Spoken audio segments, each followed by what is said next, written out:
So how about here at Tanglewood? Do you have plans for more programs and other initiatives, or? We are always trying to figure out how to do better, do more.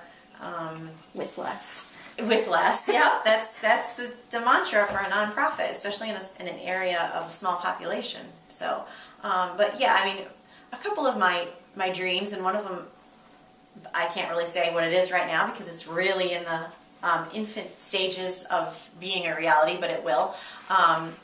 And then my other big dream is to do some sort of eco-tourist attraction here, a zip line or a big tree house or a canopy walkway or something that attracts people from further. Even though we get people from 42 states and 9 countries, we've had come to this little nature center in the middle of nowhere.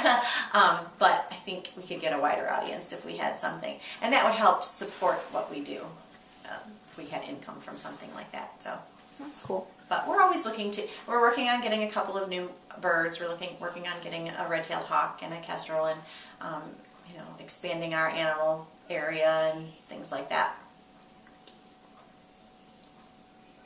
That's cool. All right. I mean, I love it. I think this place is pretty awesome. Aw, thank you. Yes, I love it too. I mean, who wouldn't want to come to work every day looking at this, and makes me miss home.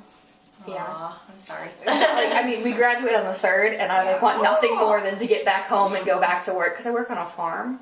So I'm mostly outdoors. It's a producing fruit farm, and it's 65 acres, but it's all you pick. So we do the work, and they come and pick it themselves. I take my kids we go pick apples, and I keep saying in spring, we need to go pick peaches and cherries, and we just never. What do you grow there? All kinds of stuff: strawberries, cherries, apples, peaches, pears, plums, gooseberries, elderberries, red currants, black currants. Then we do vegetables: carrots, celery, or not celery. It's your parents' cucumbers, business? squash. No, it's somewhere I've worked since I was 15. Oh, okay, all right. This one older lady owns it. She's owned it for like 30 years now. And all her kids are off, in New York City, living their lives. And so both my mom and I actually work there. Oh, that's so nice. So I'm there summers and vacations and stuff. But it's a lot of fun. And you'll be all tan and rosy with your... I don't tan. I just red hair, yeah, you burn. Like 60 SPF sunscreen, lather it up. Yeah, you are pretty fair. Yeah, it's... Oh, that sounds But fun. it's also an Underground Railroad site, so we do... It's a not-for-profit in addition to the business part. So we do tours, and we do picking, and all kinds of stuff. Gosh, but I just want, nothing more than to get home and go back to work. Yeah, I think, once you've got nature in your blood, it's hard to be anyplace else. We had a house that was up in the country 2 years ago that we loved. We had, 2 acres, which is not huge, but, it's a huge lawn and woods, and the kids spent a lot of time out there, but we were going up and down this hill, the hill in Corning, 5, sometimes 10 times a day, getting the kids to and from their practices, and, whatever was going on, and it was just exhausting. So we moved into this, and I have a neighbor that's right here, and a neighbor that the dog's barking, and last night my husband and I went out, and, we were trying to watch, because it was a really beautiful moon, and, the cars are driving by, and I was sitting there thinking, oh my gosh, I have 5 more years of not being, but I get to come to this every day. See my neighbors. Oh, see, that's the way I would like it to be. But, kids make it a little bit more challenging too. I think I would hate moving somewhere where you can't see the stars at night. Yeah, it's really hard. You can, if we go in our backyard and move into this one certain spot because the trees and the houses, you can see them, but it's not like out here. We do astronomy club out here. And oh, really? Awesome. That's cool. Yeah. Yeah, this is, there's still light pollution, but not as bad as obviously in the city. And we're showing a couple of really good.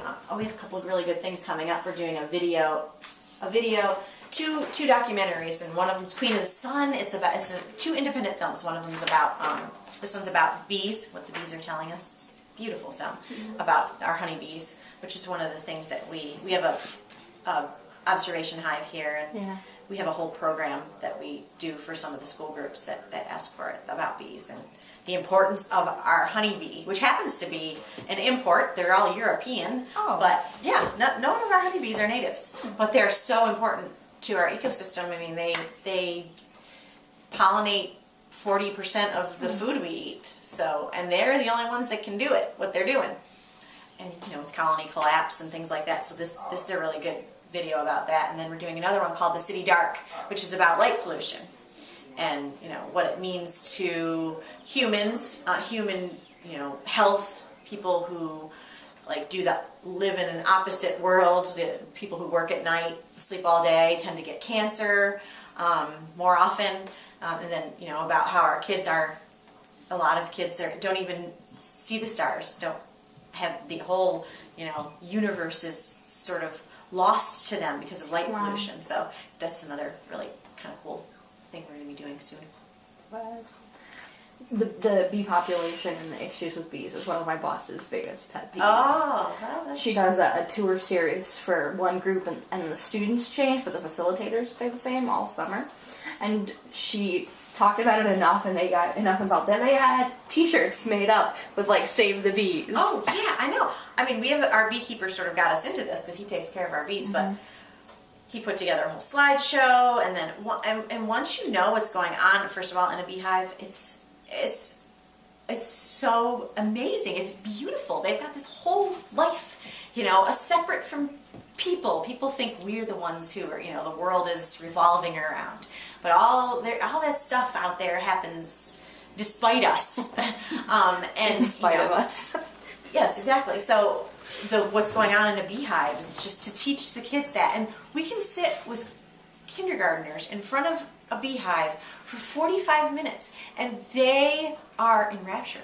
They can sit still. They've got all kinds of questions. They get excited. They can't wait to see the queen and the drones and the larva. They want to see the dance, the bees shaking their booty. That's what we call it. I mean, that's the kind of stuff that I like to do that makes a difference, I hope. And, and who likes to eat? Pretty much everybody. So it's kind of important to keep these populations of, and a lot of times that's what you have to do when you're teaching people, especially adults.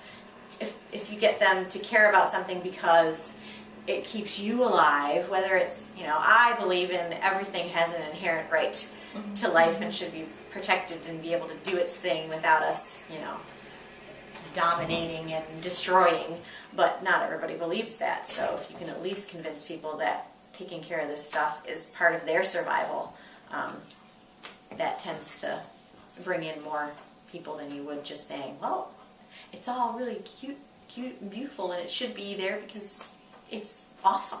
Even though that's what I believe. It's true. So, yeah. All right. Thank you, ladies, for coming. Thank you for having us. I'm glad you did.